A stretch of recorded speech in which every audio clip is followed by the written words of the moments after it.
Hahaha, apa kabar sahabat artikel view? Kali ini saya akan membacakan lanjutan alur cerita kisah CO muda berpura-pura culun. Tapi, sebelum mendengarkan kisah ceritanya, silahkan cari posisi yang nyaman dan jauhi keramaian. Dan jangan lupa pasang headsetnya. Dan inilah alur cerita kisah CO muda yang berpura-pura culun. Episode 358. Kisah CO muda yang berpura-pura culun.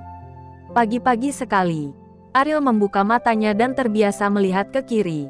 Karena saat ini, Kaori harus bangun dan berlari di pagi hari. Tetapi ketika dia menoleh, dia menemukan bahwa tidak ada seorang pun, dan dia tidak bisa menahan senyum pahit. Aku sudah terbiasa dengan hal-hal begitu lama, tapi aku masih tidak bisa mengubahnya. Mountainside Villa, alarm berbunyi, yang menunjukkan bahwa sudah waktunya untuk lari pagi. Kaori tanpa sadar berteriak, "Ariel, matikan alarmnya." Kemudian, ketika berbaring di tempat tidur hanya dengan diri sendiri, Kaori tidak bisa menahan diri, tapi hilang akal. Kedua orang, tidak jauh dari satu sama lain, bangun pada saat yang sama. Tapi bukan semangat masa lalu. Kaori berlari ke puncak gunung sendirian. Ariel bersiap untuk turun dan membiasakan diri dengan lingkungan di masyarakat. Begitu pintu dibuka, Ariel melihat Sally dalam pakaian olahraga. Terlihat sangat energik. Dilihat dari penampilannya, dia juga harus melakukan latihan pagi. "Halo," Ariel menyapa dengan acuh tak acuh. Ketika keduanya sedang menunggu lift bersama, Sally berdiri 1 meter di belakang Ariel. Ini adalah kewaspadaannya terhadap orang asing. Dalam situasi ini dengan hanya 2 orang, dia tidak akan pernah membiarkan orang lain berdiri di belakangnya. Melihat punggung Ariel, dia tinggi dan lurus. Dibandingkan dengan banyak anak muda yang membungkuk, sosoknya pasti sangat bagus. Dan dia juga dianggap sebagai tipe orang berotot kecil. Dia harus sangat disiplin diri, dan disukai orang yang berolahraga. Ini sangat mirip dengan Sally. Pintu lift reflektif. Ariel tiba-tiba berbicara, memecah kesunyian. Sally tidak bisa menahan diri untuk tidak melihat ke pintu lift. Dan baru saat itulah dia menyadari apa yang dia lakukan di belakang Ariel, yang dengan jelas tercermin dari pintu lift. "Apakah kamu berolahraga secara teratur setiap hari?" kata Ariel. Sally bertanya pada dirinya sendiri bahwa dia adalah orang yang sangat dingin. Tetapi dia tidak berharap Ariel lebih menyendiri daripada dia. Apakah ini sikap yang disengaja? Atau memang begitu? Sally berhenti berbicara dan mengambil inisiatif untuk berbicara, juga untuk meredakan rasa malu. Itu sudah menjadi hal yang sangat langka baginya. Mereka berdua membagi barang-barang di lantai bawah. Ariel berlari di komunitas. Dibandingkan dengan puncak, kualitas udara di sini beberapa tingkat lebih buruk. Adapun pemandangan, belum lagi pemandangan, seluruh Bandung tidak dapat menemukannya tempat yang bisa dibandingkan dengan Gunung Puncak. Setelah berlari di sekitar komunitas, Ariel baru saja berjalan ke lantai bawah unit ketika dia mendengar suara pertengkaran tidak jauh darinya. Sally bertengkar dengan seorang wanita muda. Karena wanita muda itu tidak memakaikan rantai di leher anjingnya, Sally melangkah maju dan membujuk beberapa kata. Tanpa diduga, wanita muda itu bereaksi dengan kasar dan marah, membuat Sally marah. "Anjing saya tidak menggigit. Apa hubungannya denganmu? Kamu adalah monster.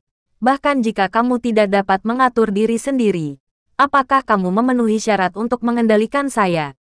Wanita muda itu meletakkan tangannya di pinggangnya dan tampak sombong. "Kamu pikir anjingmu tidak menggigit, tetapi kamu harus mempertimbangkan perasaan orang lain. Tidak semua orang dekat dengan anjing," kata Sally. "Saya pemilik di sini. Apakah kamu membeli rumah di sini? Kamu masih memenuhi syarat untuk memberi saya pelajaran. Dilihat dari penampilanmu, kamu menyewa rumah, kan?" Wanita muda itu memandang Sally dengan jijik. "Apakah ini ada hubungannya dengan kamu yang mengajak anjing jalan-jalan tanpa tali?" kata Sally. "Aku mengajak anjing jalan-jalan tanpa tali. Apakah itu ada hubungannya denganmu? Apakah dia menggigitmu?" kata wanita muda itu. Menghadapi perilaku wanita muda yang tidak masuk akal, Sally jelas dirugikan. Pada saat ini, seorang pria parubaya berjalan ke wanita muda itu, menunjuk ke arah Sally dan memarahi, "Bajingan bau. Apa yang kamu lakukan? Urus keluarga saya. Dapatkah kamu menanganinya? Petik 2. Saya hanya membujuknya dengan baik bahwa jika anjing dia menggigit seseorang, itu tidak akan baik untuk siapapun. Momentum Sally jelas lebih lemah. Bagaimanapun, pihak lain adalah pria besar. Jika dia kasar dengannya, dia pasti yang menderita. Saya punya uang untuk membayar jika anjing ini menggigit seseorang.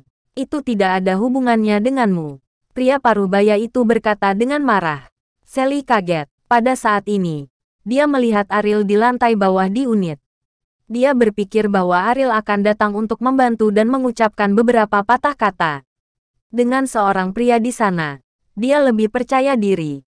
Tetapi apa yang tidak diharapkan Sally adalah bahwa Ariel pergi dengan tenang. Dia masih bukan laki-laki. Dan dia baru saja pergi. Ariel tidak ingin mencampuri urusannya sendiri. Dan dia menggunakan sikap dingin Sally untuk menolak orang lain.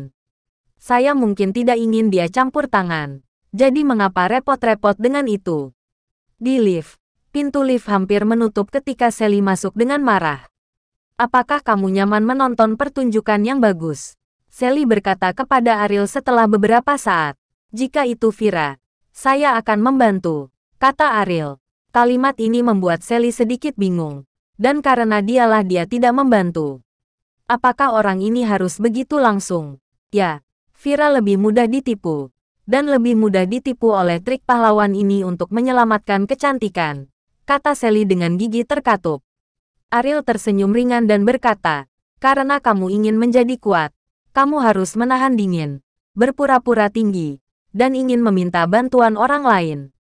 Apakah seluruh dunia berutang padamu? Setelah mengatakan ini, lift tepat di lantai 16. Ariel melangkah keluar dari lift, meninggalkan Sally sendirian dalam keadaan linglung. Sally sangat cantik, jadi meskipun dia seperti gunung es, banyak pria yang berinisiatif untuk menyenangkannya, yang mengarah pada kebiasaan Sally untuk berpikir bahwa pria biasa itu akan lebih rendah darinya. Ariel, yang juga menyewa rumah, ada di mata Sally. Tentu tidak ada yang istimewa, tapi dia tidak pernah membayangkan bahwa Ariel akan benar-benar mengatakan hal seperti itu.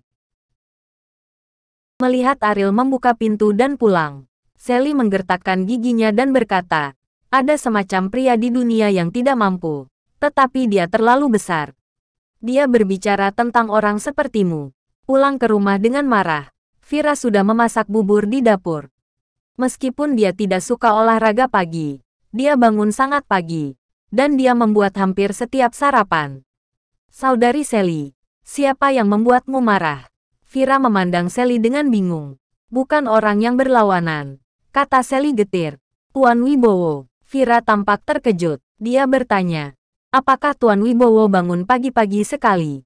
Saudari Sally, seperti kata pepatah, kerabat jauh lebih baik daripada tetangga dekat. Kita harus memiliki hubungan yang baik dengan tetangga, atau aku akan membiarkan dia datang untuk sarapan. Kata Vira. Sally sekarang tidak sabar untuk mengupas Ariel. Sejak datang, Ariel adalah orang pertama yang memperlakukannya dengan sangat dingin, dan dia berpikir untuk sarapan di rumahnya. Bagaimana ini bisa terjadi? Kamu seorang gadis. Kamu akan diculik cepat atau lambat. Apakah kamu akrab dengannya? Kamu harus mengundangnya ke rumah untuk sarapan, kata Sally dengan nada mencela. Vira mengerutkan bibirnya dan tidak berani berbicara lagi. Meskipun Sally terkadang kuat, Vira tahu bahwa itu untuk kebaikannya sendiri. Jika bukan karena Sally, dia akan ditipu oleh orang-orang sejak lama. Baiklah kalau begitu, mari kita makan sendiri, kata Vira. Setelah sarapan, keduanya menerima balasan lamaran pekerjaan dari LKK Technoscience di email mereka, dan meminta mereka datang ke perusahaan untuk wawancara hari ini, yang membuat Sally penuh harapan. Ariel kembali ke rumah, mandi, dan berganti pakaian. Hari ini, dia akan membahas kerjasama dengan perusahaan lain dengan Imam, tetapi dia tidak muncul sebagai bos, tetapi berpura-pura menjadi asisten Imam. Lihatlah yang lain sikap orang terhadap masalah tersebut. Kebetulan Ariel dan Sally bertemu lagi di pintu lift.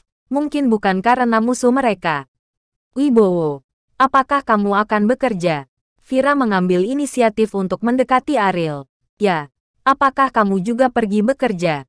Ariel bertanya sambil tersenyum. Rasanya seperti bertemu seorang teman lama di toilet dan bertanya apakah dia pergi ke toilet. Tidak ada topik obrolan yang bergizi sama sekali. Pergi ke perusahaan baru untuk wawancara. Apakah Anda tahu LKK Technoscience? Vira bertanya. LKK Technoscience. 4 kata ini membuat Ariel tercengang. Ini bukan situasi yang keterlaluan sehingga mereka berdua benar-benar pergi ke LKK Technoscience untuk wawancara. Ini bukan waktu yang tepat untuk pergi ke LKK Technoscience untuk wawancara sekarang, kata Ariel. Sally mendengus dingin dan berkata, orang sepertimu yang tidak memiliki struktur, tentu saja tidak mengerti mengapa kita pergi ke LKK Technoscience. Jadi aku terlalu malas untuk menjelaskannya kepadamu. Ariel melihat pada Vira dan berkata, ayo, kamu pasti akan berhasil dalam wawancara. Merasa bahwa dia diabaikan oleh Ariel, kulit kepala Sally kesemutan karena marah lagi. Bersambung.